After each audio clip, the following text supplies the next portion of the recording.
Well, it's always fun to decorate for Halloween, and our lifestyle expert Lindee joins us now with some great ideas for throw pillows. This is so fun. I know. I was thinking like a cute little way to decorate for Halloween is always to add a few pillows, don't you think? Yeah, and it's easy and it's cute. Yes, and these comfy. Yeah, very much so. Pillows are known for being comfortable. Yes, they are. So I did like a variety of pillows here, and I will go through a couple of them with you real quick. Okay. We'll go over this machine in a minute. I use the Sizzix machine to make these, but this one is my favorite, so I'll make sure we talk about this one.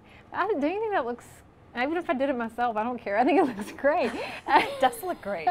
But I used that Sizzix machine. I'll show you how I did this, and it was super, super simple. And then just added the trim. All of my fabric and craft supplies came from Joann Fabric and Craft Stores. Okay. And actually, if you don't know how to sew, they have lots of classes there too. Oh, good, because I have no idea how to sew. Lots of coupons for classes and a teacher that obviously everybody likes. Because one time I was there and they thought the teacher was there and they were disappointed.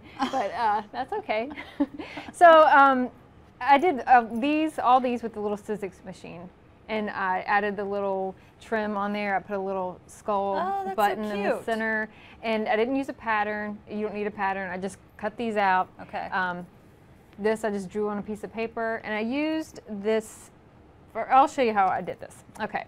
So I did the Sizzix machine. Okay. Which I brought on here before. And one reason I like this machine is you can cut fabric with it, and you don't need a computer or any crazy mats. It's just basically this machine, and you roll it through. So I'll go ahead and roll this one through. And what I've made here is, here he's stuck here, the little skull. Okay. Oh, cool. And so then, and I already ironed it on with the heat and bond on the back of my fabric, which I brought this on here before, which is kind of like making your own patches. Okay. Okay. So you iron this onto your fabric, which I did before, then cut it through here, and then I went ahead and did this ahead of time, and I'll show you how you just kind of, you just iron it on, pull the paper off the back, of course. See, takes 1 second. Oh, look how easy that is. There it is. But that's so using the Sizzix machine, I used a bunch of different Halloween-inspired dies, and I just cut them. I used the heat and bond on the back of my fabric and ironed this on ahead of time, and then I just ironed them on. See, I did a little graveyard theme here. And then the skull, the shaky bones is what my son calls this one, and he's already wants this one. Shaky bones. And I love this fabric. This fabric is from Joann's, and I thought it was, perfect for my little skulls. And then this one, I just did a bunch of eyeballs, and then also did the trim.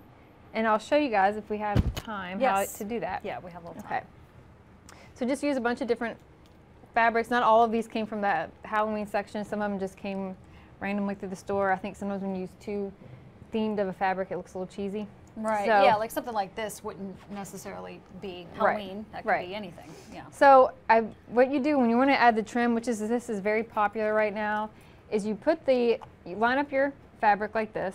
I don't know if you can get a shot of that in there. And you put on the inside, your trim on the inside. So all the little balls are inside on the nice side of your fabric. Okay. And then you close it up, you pin it in place, and then you sew it through the trim here. Oh, so that way, and let's make sure we show that. Yeah, so you're sewing it through that little is in there. Right. Okay. So then that way when you have your pillow, it looks like that on the that's edge. Much easier than what it looks like. Yes. So as I said, all these are super simple. I just used creative patterns, some embellishments. This, like I said, I drew this on a piece of paper. Maybe I didn't say that, but I made the little ghosts, added some eyeballs, and finally got my machine to work correctly and just added a little orange stitch on there. Okay. And you'll have some step-by-step on your... Yeah, as soon as the show's over, I'll have all these pictures on there, and I'll talk a little bit more about this machine and how easy it is. And perfect. And that's the lindeetree.com. Right. And you're also on Facebook. Yes. Facebook.com/lindeetree. Yes, that's me. All right, thanks, Lindee. We'll be right back.